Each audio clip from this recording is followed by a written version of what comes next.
अश्रद्धदाना पुरुषाः धर्मस्यास्य परन्तपा अप्राप्य मां निवर्तन्ते मृत्युसंसारवर्त्मनि.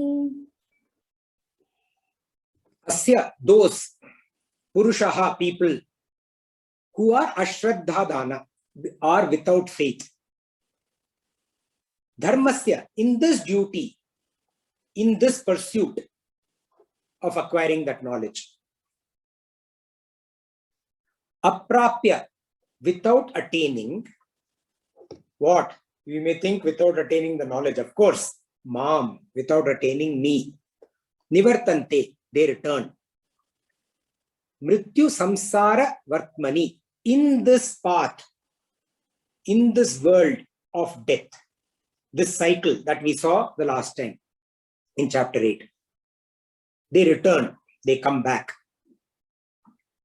He uses the word parantapa, O scorcher of foes. So this Ashraddha is a foe. Please burn it. Parantapa, one who scorches one's enemies. Ashraddha is a big enemy of yours, O Arjuna. Burn it, just scorch it. So these people, or those people who are without faith in this pursuit, in this duty, without attaining me, return to the path of rebirth that is fraught with death. O scorcher of foes. A person who does not have faith in the existence of this Swarupa and the means of attaining it, the sadhana. Remember, we do sadhana after every chapter. The means of attaining, what we should dedicate ourselves to, and the result, prapya. They remain in the pathways of samsara, or birth and death.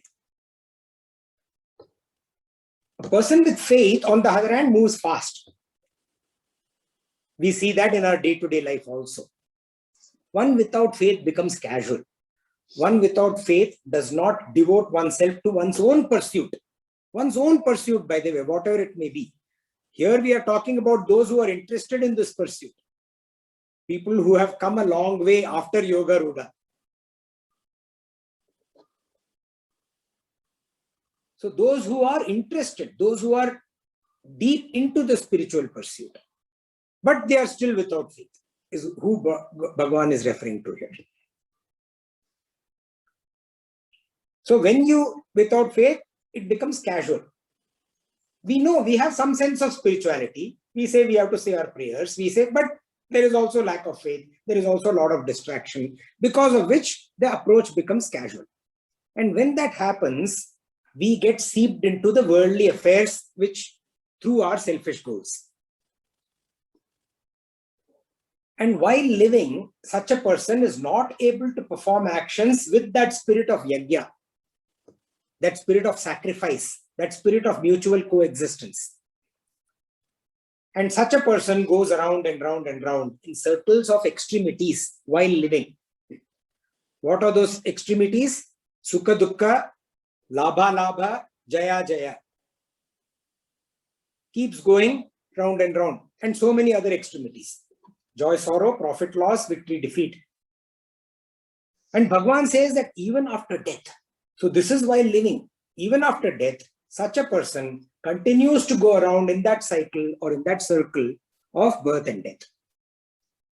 So while in the first two verses, Bhagavan glorified the attainment of this knowledge and wisdom in extremely positive terms, there is one more way of glorification. That is to say, what if not? What if not? In the third verse, Bhagavan actually brings in the element of beware. If you are ashraddha, if you have ashraddha, in terms of what the one without faith, what happens when there is lack of faith or when one is without faith. There is this beautiful adaptation of the story of the frog in the well that Swami Vivekananda, he first recited it in the World of Parliament in 1893. There he was saying that, people of different religions are in different wells. You are a frog in, the Hindu is the frog in the Hindu well, the Christian is the frog in the Christian well, the Muslim is the frog in the Muslim well. That is what Swamiji was referring to. Whereas we need to get out of our wells and see that it's all the same. That is what Swami Vivekananda was talking in the World's Parliament of Religions. There's a beautiful adaptation of that story. A frog was born in a well and it lived in the well. He was very happy in the well. In the well, he got all that he needed to eat. Whenever he wanted, he would go for a swim. And then there was a beautiful, nice flat rock. He would come back and eat and rest on that rock, gaze up at that sky with beautiful stars or blue sky with some clouds and all that. Very happy existence in the well. One day, another frog fell into the well and the two of them got talking. The well frog asked the frog that had come in, "Where are you from?" And that frog said, "I am from a large lake that is not very far away." The well frog says, "Large lake? Oh, it can't be larger than my well. Nothing is larger than my well. You can see end to end, from one end to the other." So the frog actually takes a jump. "Is it this large?" Oh, the lake frog says, "Much larger." The frog then jumps from one end of the well to the other end. "Is it that large?" "Oh, it's much larger, probably 1,000 times larger than what your well is." And not only that, you well frog, there are so many more things that are available there. Many more activities to indulge in, much more to eat than you get here. You have no idea.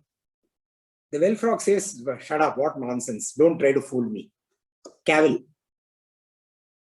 That cannot be true. Nothing can be bigger than this well. Nothing can be better than this well. Nothing can give me more bountiful aspects than this well does. After a lot of this discussion, the lake frog says, "So why don't you do one thing, brother? Why don't you come with me to my home like I have come and seen your home? Please come. You're welcome to my place." So this well frog a little skeptically agrees and they both set out. As soon as the well frog gets out of the well, it's astounded by the vastness of what he sees outside. And then when he goes to the lake, he's just stunned because, like the lake frog said, it's much bigger. There is a lot of more food in it. There's a lot more activities that this frog can do. A lot more other frogs that he can interact with.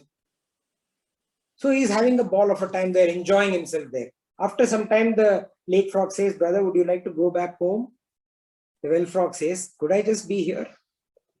Can I just not go back, stay here?" The moral of the story is that those who do not cavil, those who are willing to be receptive to acquiring this knowledge and wisdom, they are freed from the limitations of the world, this personal cocoon that we have built ourselves into. They are freed from this.